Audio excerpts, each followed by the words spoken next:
നമസ്കാരം, ഞാൻ doctor Vishnu R S. ഞാൻ പട്ടം SVT ഹോസ്പിറ്റലിലെ കൺസൾട്ടന്റ് നെഫ്രോളജിസ്റ്റാണ്, വൃക്കരോഗ വിദഗ്ധനാണ്. വേൾഡ് കിഡ്നി ഡേ മാർച്ച് 14 ഈ വർഷം വരുന്നത്. വേൾഡ് കിഡ്നി ഡേയുടെ മെസ്സേജ് എന്ന് പറയുന്നത് kidney health for all, equitable access to health care for all and optimisation of medicines എന്നാണ്. അതായത് വൃക്കരോഗത്തിന്റെ ചികിത്സയ്ക്കുള്ള അവസരം ഇന്ന് സിറ്റികളിലും ടൗണുകളിലും ഒക്കെയാണ് കൂടുതലും ഉള്ളത്.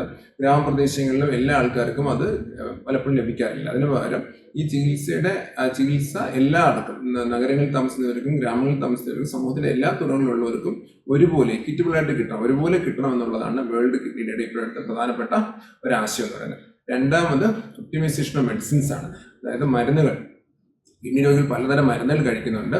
BP മരുന്ന്, കൊളസ്ട്രോളിന് മരുന്ന്, ഷുഗറിന് മരുന്ന്, പല മരുന്നുകളുണ്ട്. ഈ മരുന്നുകളെല്ലാം കഴിക്കേണ്ട രീതിയിൽ പല മരുന്നുകളിലും കിഡ്നി പേഷ്യൻസ് ആകുമ്പോൾ മരുന്നിന്റെ ഡോസ് കൂട്ടുകയോ കുറയ്ക്കുകയോ അതൊക്കെ ചെയ്യേണ്ടി വരും. അപ്പോൾ ആ രീതിയിൽ അതിന്റെ മരുന്നിന്റെ അളവും കറക്റ്റ് ആക്കുക, മരുന്നുകൾ ആവശ്യമുള്ള മരുന്ന് മാത്രം കഴിക്കുക, ആവശ്യമില്ലാതെ കഴിക്കാതിരിക്കുക, ഇങ്ങനെയുള്ള കാര്യങ്ങളെല്ലാമാണ് ഈ വേൾഡ് കിഡ്നി ഡേയുടെ മെസ്സേജായിട്ട് വരുന്നത്.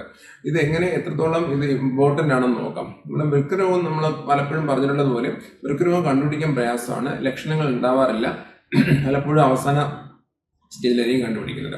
കാലിൽ നീരുണ്ടാവുക, മൂത്രത്തിൽ പതയുണ്ടാവുക എന്നിവയാണ് ആദ്യ ലക്ഷണങ്ങൾ. ഈ ലക്ഷണങ്ങൾ കാണുമ്പോൾ തന്നെ അടുത്തൊരു ഫിസിഷ്യനെയോ വൃക്കരോഗ വിദഗ്ധനെ കണ്ടിട്ട് ഒരു ക്രിയാറ്റിനിൻ ടെസ്റ്റും മൂത്രത്തിലൊരു ആൽബിൻ ഉണ്ടോ എന്നൊരു ടെസ്റ്റ് ചെയ്ത് നോക്കുകയാണെങ്കിൽ വൃക്കരോഗം ഉണ്ടോ എന്ന് നമുക്കറിയാൻ പറ്റും. ഇനി അഥവാ വൃക്കരോഗം ഉണ്ടെങ്കിൽ അതിൻ്റെ ബാക്കി ടെസ്റ്റുകൾ എല്ലാം ചെയ്ത് എന്ത് വൃക്കരോഗമാണെന്ന് നമുക്ക് കണ്ടുപിടിക്കാൻ പറ്റും, അത് ചികിത്സിക്കാൻ പറ്റും.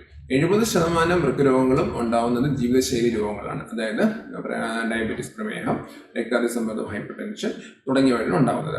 ഈ രോഗങ്ങൾ 30% രോഗങ്ങൾ ഉണ്ടാവുന്നത് വൃക്കകളിൽ ഉണ്ടാവുന്ന അസുഖങ്ങളാണ്, വൃക്കകൾക്കുണ്ടാകുന്ന അസുഖങ്ങൾ. അതായത് ഇപ്പം ന്യൂമോണിയ കൊണ്ടാകുന്നത് വൃക്കകൾക്കുണ്ടാവുന്ന അസുഖം, ഗ്ലോബൽ അസുഖങ്ങൾ എന്ന് പറയും, അങ്ങനെ കുറച്ച് അസുഖങ്ങളാണ് ഉണ്ടാവുന്നത്.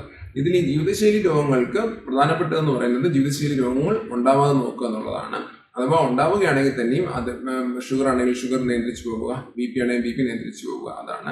ഇനി അഥവാ അങ്ങനെയൊക്കെ ശ്രമിച്ചിട്ടും കിഡ്നിക്ക് അസുഖം വരികയാണെന്നുണ്ടെങ്കിൽ ആ സമയത്ത് കിഡ്നി അസുഖം കണ്ടുപിടിക്കുന്ന സ്റ്റേജിലെങ്കിലും ഈ ലെവലുകളൊക്കെ നോക്കുകയും കിഡ്നി അസുഖം മോശപ്പെടാതിരിക്കാൻ വേണ്ടിയുള്ള കാര്യങ്ങൾ, അതായത് ഈ വേദന സംഹാരങ്ങൾ കഴിക്കാതിരിക്കുക, പിന്നെ ശരീരത്തിൽ അമിതമായ ജലാംശം ഇല്ലാതാവുക, അത് ഒഴിവാക്കുക, അങ്ങനെ ചില മരുന്നുകൾ കഴിക്കുമ്പോൾ കിഡ്നി ദോഷമാണ്, അങ്ങനെ പല കാര്യങ്ങൾ ചെയ്യുക.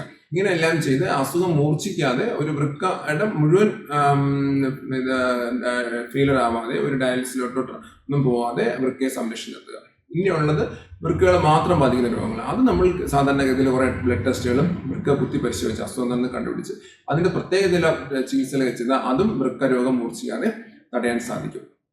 ഇനി എന്താണ് ചികിത്സ എന്ന് പറയുന്നത്? വൃക്കരോഗത്തിന്റെ ചികിത്സകൾ ഞാൻ ഈ പറഞ്ഞ ചികിത്സകളൊക്കെയാണ്. അവസാനം ഇതൊക്കെ ചെയ്തിട്ടും കണ്ടുപിടിക്കാൻ പറ്റാതെ പോവുകയോ അല്ലെങ്കിൽ മൂർച്ഛിച്ചു പോവുകയോ ചെയ്യുകയാണെന്നുണ്ടെങ്കിൽ നമുക്ക് 2 ചികിത്സാ വിധിയുണ്ട്. വൃക്കയുടെ പ്രവർത്തനം ഒട്ടും ഇല്ലാതാവുന്ന സിറ്റുവേഷൻ, ഇൻഡസ്ട്രിയൽ ഡിസീസിൽ ഡയാലിസിസ് ചെയ്യാം. ഇനി 60 വയസ്സിന് താഴെയുള്ളവർക്ക് ഡയാലിസിസിനെക്കാളും നല്ലത് വൃക്ക മാറ്റിവെക്കലാണ്. അതും ഇന്ന് വളരെയധികം ചെയ്തു വരുന്ന ഒരു കാര്യമാണ്. അപ്പം ഡയാലിസിസും വൃക്ക മാറ്റിവെക്കലും ഇങ്ങനെ പല ചികിത്സാ വിധി ഉള്ളതുകൊണ്ട് വൃക്ക രോഗികൾക്ക് ഒരുവിധം നല്ലൊരു ജീവിതം നയിക്കാൻ സാധിക്കും.